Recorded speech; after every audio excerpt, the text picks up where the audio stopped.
அஸ்ஸலாமு அலைக்கும் வரஹ்மத்துல்லாஹி வபரகாத்துஹு. எல்லாம் வல்ல அல்லாஹ்வின் நல்லடியார்களே, ஒரு வீடியோ போடுறோம். அந்த வீடியோ நீங்க பார்த்துட்டு வாங்க. அவர் இஸ்லாத்திற்கு வந்தவரா அல்லது இந்து மதத்திலே இருந்தவரா, இருந்து கொண்டு இந்த கருத்தை சொல்கிறாரா என்பது நமக்கு முக்கியமல்ல. அவர் சொல்லக்கூடிய சொல், ஏன்னா சவால் விடுறாரு, சவால் விட்டு ஒரு விஷயத்த சொல்றாரு. அதை முதல்ல நீங்க முழுமையாக பார்த்துட்டு வாங்க. அஸ்ஸலாமு அலைக்கும் வரஹ்மத்துல்லாஹி வபரகாத்துஹு. இதுக்கு முந்தைய பதிவுல நாகூர் தர்கா வழிபடுறவங்களை பத்தி ஒரு வீடியோ போட்டிருந்தோம்.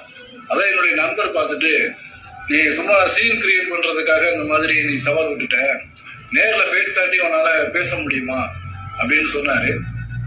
அவர் சொன்ன பிறகு நம்ம பேசாம இருக்கோம். அஸ்ஸலாமு அலைக்கும் வரஹ்மத்துல்லாஹி வபரகாத்துஹு. இதுக்கு முந்தைய பதிவுல நாகூர் தர்கா வழிபடுறவங்களை பத்தி ஒரு வீடியோ போட்டிருந்தோம். அதை என்னுடைய நண்பர் பார்த்துட்டு, நீ சும்மா சீன் கிரியேட் பண்றதுக்காக இந்த மாதிரி நீ சவால் விட்டுட்ட, நேர்ல ஃபேஸ் காட்டி உன்னால பேச முடியுமா அப்படின்னு சொன்னாரு. அவர் சொன்ன பிறகு நம்ம பேசாம இருக்க முடியுமா? தப்பு இல்லையா? இந்த வீடியோ இந்த தர்கா வழிபடுறாங்கல்ல, சமாதியை போய் வணங்குறாங்கல்ல, இந்த தாய் எதிர்த்தாக்கடு, அந்த பில்லி சூனியம், இந்த சந்தனக்கூடு, இந்த மாதிரி கேவலமான செயல்கள்லாம் செய்யறாங்கல்ல, அவங்களுக்காக முக்கியமான இந்த பதிவு. ஹிந்து மக்களை பொறுத்த வரைக்கும் பகவத்கீதை என்ன சொல்றதோ அதுபடி வாழ்றாங்க. அதே மாதிரி கிறிஸ்டின்ஸ் பைபிள்ல என்ன சொல்லுதோ அதுபடி வாழ்றாங்க. அதே மாதிரி முஸ்லிம்ஸ் குரான் என்ன சொல்லுதோ அதுபடி வாழ்ந்து வராங்க. ஆனா இந்த தர்காவை வணங்குறாங்க இல்லையா, அவங்க எந்த மதத்தை எந்த மார்க்கத்தை சேர்ந்தவங்கன்னு தெரியல. நான் என்னமோ நினைச்சேன், இந்த நாகூர் தர்கால மட்டும்தான் அந்த மாதிரி பண்ணிட்டு இருக்காங்க அப்படின்னு. என் நேற்று தான் ஒரு நண்பர் எனக்கு வீடியோ அனுப்புனாரு, காரைக்கால்ல 15 நாளா இந்த கூத்து நடந்துட்டு இருக்கு அப்படின்னு. பார்க்கவே ரொம்ப கேவலமா இருக்கு. முக்கியமா அந்த வீடியோ எதுக்குன்னா, தர்காவை வணங்கக்கூடிய எல்லா மக்களுக்கும் நான் சவால் விடுறேன், சோத்துல உப்பு போட்டு திங்கிறீங்கன்னா இந்த சவாலை ஏத்துக்கோங்க. இது என்னன்னு தெரியுமா? இது குரான் புக்கு. இதை மண்ட பார்த்துருக்கீங்களா? இது எந்த ஒரு கவிஞனும் எழுதி தரல, எந்த ஒரு புலவனும் எழுதி தரல. இறைவனுடைய வார்த்தைகள், யாருடைய சொந்த கருத்துக்களும் இல்லை. அல்லாஹ் கொடுத்த இந்த குரானை நம்புறீங்கல்ல, இந்த புக்ல ஏதாவது ஒரு பேஜ்ல தர்காவை வணங்கலாம், இறந்தவருடைய சமாதியை வணங்கலாம், இந்த கலாச்சாரங்கள்லாம் செய்யலாம், இந்த மாதிரி விழாக்கள் எடுக்கலாம், சந்தனக்கூடு அப்படி இப்படின்னு அந்த கண்ட கருமெல்லாம் பண்ணிட்டு இருக்கீங்கல்ல, அது சம்பந்தமா இந்த குரான் புக்ல ஏதாவது ஒரு பேஜ்ல ஒரு எழுத்து இருந்துச்சுன்னா என்கிட்ட காமிங்க. நான் இப்ப துபாயில வேலை பார்த்துட்டு இருக்கிறேன். இந்த வேலையை உங்களுக்காக நான் கேன்சல் பண்ணிட்டு வந்துட்டு உங்க வீட்டு டாய்லெட் எல்லாம் நான் கழுவி சுத்தம் பண்றேன். சரிங்களா? நீங்க இதை நிரூபிச்சிட்டீங்க அப்படின்னா, ஒருவேளை நீங்க நிரூபிக்க தவறினால் என்னப்பா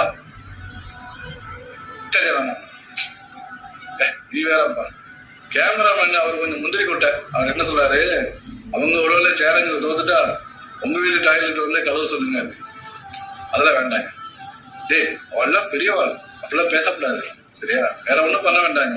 நீங்க இந்த சவால்ல தோத்துட்டீங்கன்னா இந்த குரானும் ஹதீஸும் என்ன சொல்றதோ அதுபடி நீங்க வாழ்ந்தாலே போதும். நபி வழியை பின்பற்றி நீங்க வாழ்ந்தாலே போதும். பாத்துட்டீங்களா? அப்ப நமக்கு மண்டையில நறுக்குன்னு நடுமண்டையில ஓங்கி கொட்டி உரைத்தார் போல் அவர் என்ன செய்யறாருன்னா ஒரு உரை நிகழ்த்துகிறார். அதுல சவால் விட்டு சொல்றார். ஏன் அவர் அப்படி சொல்றாரு அப்படின்னு சொன்னாக்க, அதாவது கக்கூச கழுவுறதுக்கு தயாராக நான் இருக்கிறேன்னு சவால் விடுறாரு. ஆனா நீங்க கழுவ வேணாம், குர்ஆன் ஹதீஸை பின்பற்றினா போதும் அப்படின்னு சொல்றாரு. அப்போ ஒருத்தர் பாரம்பரியமாக 10 வருடம் 20 வருடம் 50 வருடம் நான் முஸ்லீமாக இருக்கிறேன், முஸ்லீமாக இருந்து கொண்டு இப்படி தர்காக்களில் சந்தனக்கூடை இழுத்து கொண்டு கொடிமரத்தை ஏற்றி கொண்டு அங்க பாத்தியா ஓதிக்கொண்டு நார்சா வாங்கி திண்டு என்ன அலுவா கடை, பூந்தி கடை, கூத்து, கும்மாளம், குதிரை டான்ஸு, வளைவு கடை, இப்படி எல்லா அனாச்சாரங்களும் சைட் அடிக்க போறாளுங்க. இப்படி எல்லா வேலைகளும் அங்கே நடக்குது. அப்ப இதற்கும் இஸ்லாத்திற்கும் எள்ளளவும் எள்ளில் நுனியனவும் சம்பந்தம் இல்லை என்பதை இஸ்லாத்திற்கு வந்த ஒருவர் திருமறை குரானை நீங்க படிச்சா போதும். அஃபலா யததப்பருனல் குரான், இந்த குரானை நீங்கள் சிந்திக்க வேண்டாமா? உலகத்திலேயே எந்த ஒரு வேதமாவது சிந்திங்கன்னு சொல்லியிருக்கா? மத குருமார்கள் சொன்னா அதை அப்படியே நீங்க நிந்திங்க, அதன் மத குருமார்கள் சொன்னா அப்படியே கேட்டு நடங்க என்றுதான் சொல்கிறதை தவிர அந்த மத வேதங்கள் சிந்திங்கன்னு சொல்லியிருக்குதா?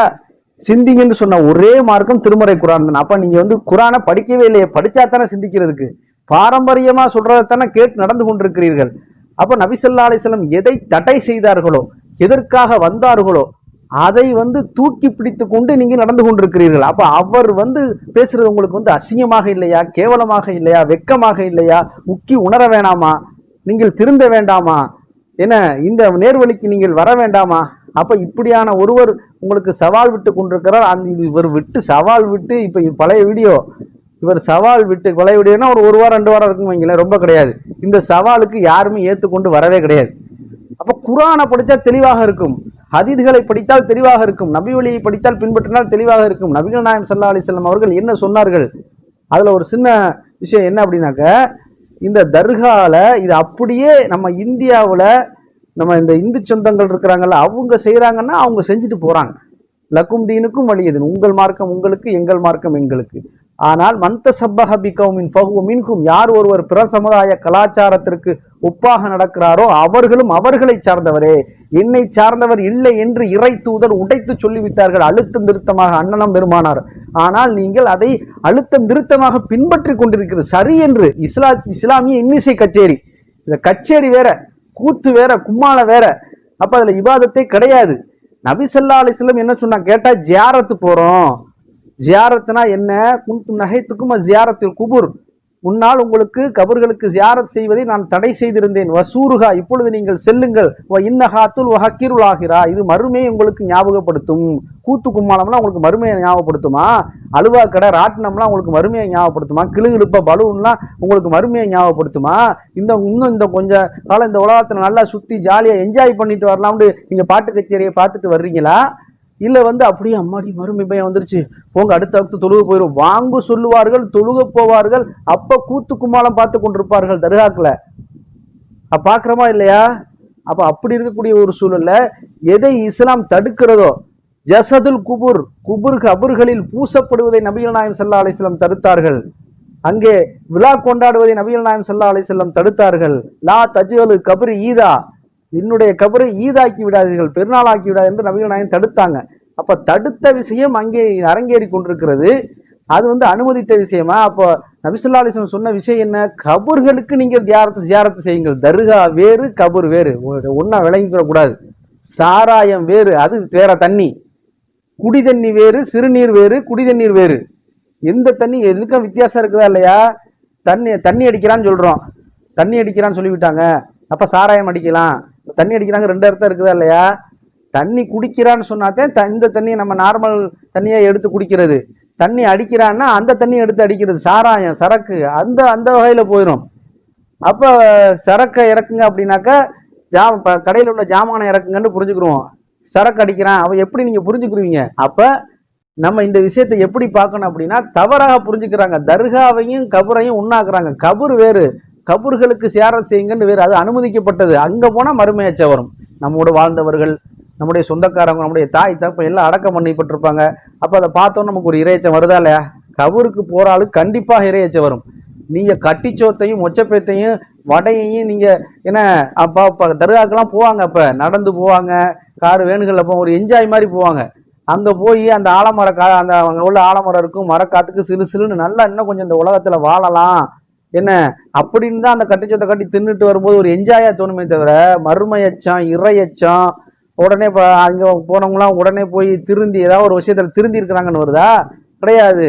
அங்க வந்து கனவுல வந்தாரு, நினைவுல சொன்னாருன்னு ஒரு கட்டுக்கதைகளை கட்டி வைத்து கொண்டு என்ன செய்வாங்கன்னாக்கா, தர்கா கதைகளை எழுதி வைத்து கொண்டு அங்க உள்ள வசூலுக்காக அங்க ஆட்டம் போட்டுக்கொண்டு பேய வரட்டுறோம், உனிய வரட்டுறோம்னு சொல்லி பொய் சொல்லி கொண்டு நடித்து கொண்டு ஆக்டிங் பண்ணி கொண்டு, ஹிஸ்டீரியா என்ற ஒரு நோய் இருக்கிறது, பேய் கிடையாது. அது கீழ்பாக்கத்துக்கு கொண்டு போனா என்ன டாக்டர்கிட்ட காட்டினா சரி பண்ணிடலாம். அப்ப இந்த மாதிரியான கூத்து கும்மாளங்கள் தான் இந்த தர்காக்கள், ஏர்வாடி, நாகூர், முத்துப்பேட்டை, தேவகோட்டை, இந்த மாதிரியான இடங்கள் எல்லாம் நடந்து கொண்டிருக்கிறதே தவிர, நாகூர் ஆண்டவர் தவிர நாகூர்ல இருக்கு. அவர் உட்கார்ந்து ரெஸ்ட் எடுத்துட்டு போன இடம் தேவகோட்டையில இருக்கு, அதுக்கு பேரு நாகூர் ஆண்டவர். ஒரு ஆள் 2 ஆள் இடத்துல அடக்கம் பண்ண முடியுமா?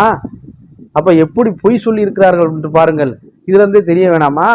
இப்ப இதுதான் விஷயமாக இருக்கிறது. அந்த ஜியாரத்துங்கிறது வேற. ஜியாரத்துனா இறந்தவர்களை போய் சந்தித்தல். இந்த கபருங்கிறது நல்லடியாரா, நம்ம நல்லடியார் கெட்டடியாருக்கு மேட்டருக்கே வரல. நபிகள் நாயகம் சொன்னதான் மேட்ரு. நல்லடியாராக இருக்கட்டும், மறுமையில தெரியும். நீங்க முடிவு பண்ண முடியுமா ஒருத்தர் நல்லடியாரா? வெளிப்படையான தோற்றத்தை வச்சு முடிவு பண்ண முடியுமா? இன்னல்லாஹ் அலா சுபரிக்கும், அல்லாஹ் வெளித்தோற்றங்களை பார்ப்பதில்லை, அலா குலுபு, உள்ளங்களை பார்க்கிறான். உள்ளத்தை பார்க்கிறேன், அல்ல உள்ளத்தை நம்மளால பார்க்க முடியுமா? வெளித்தோற்றத்தை எத்தனை பேர் ஏமாத்துறாங்க. தெரியுமா தெரியாதா? அவங்க நல்லவங்களாக இருந்துட்டு போட்டும். அப்ப நம்மளால கண்டுபிடிக்க முடியாது இறைநேசர் என்று இறைவன் சொல்ல வேண்டும். நான் ஒரு ஆளை நேசிக்கிறேன் அப்படின்னாக்கா நான் சொல்லணும். இன்னொரு ஆள் வந்துகிட்டு இவர் எனக்கு தெரிஞ்ச இவர் தான் அவரை நேசிக்கிறாருன்னு சொன்னா யாராவது நம்புவோமா? அதிகாரத்தை நீங்க கையில வைக்கிற மாதிரி, கையில் எடுக்கிற மாதிரி. அப்ப அல்லாஹ் ரப்புல் ஆலமீன் சொல்ல வேண்டும் நேசிக்கிறேன். அதுதான் இறைநேசர். இறைநேசர்னு இறைவன் வறுமை நாள்ல சொல்லுவான். நீங்க சொல்லக்கூடாது. பிடிச்சி வச்சுக்கணும். நாவரவாண்டர், ஏர்வாடி, இப்ராஹிம் சாஹிப் இவங்களெல்லாம் நீங்க இறைநேசன் சொன்னீங்க. இறைநேசனா இருந்தாலும் மறுமையில தான் தெரியும். உலகத்துல எப்படி தெரியும்? அப்ப எல்லாமே இவங்க என்ன செய்யறாங்க அப்படின்னாக்க ஒரு கட்டுக்கதைகளாக செய்து கொண்டிருக்கிறார்கள்.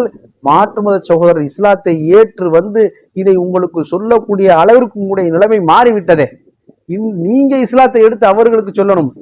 அவர்கள் படித்து விட்டு இஸ்லாத்தை எடுத்து உங்களுக்கு சொல்கிறார்கள். இது எவ்வளவு பெரிய பாவம், எவ்வளவு பெரிய வமையிலுள் ஷிர்க் பில்லாஹி ஃபகத் ஹர்ரமல்லாஹி அலைஹில் ஜன்னா. யார் ஒருவர் அல்லாஹ்விற்கு இணை கற்பித்து விட்டாரோ அந்த இணை கற்பித்தவருக்கு அல்லாஹ் ரப்புல் ஆலமீன் சொர்க்கத்தை தடை செய்ததாக ஆக்கி விட்டான்.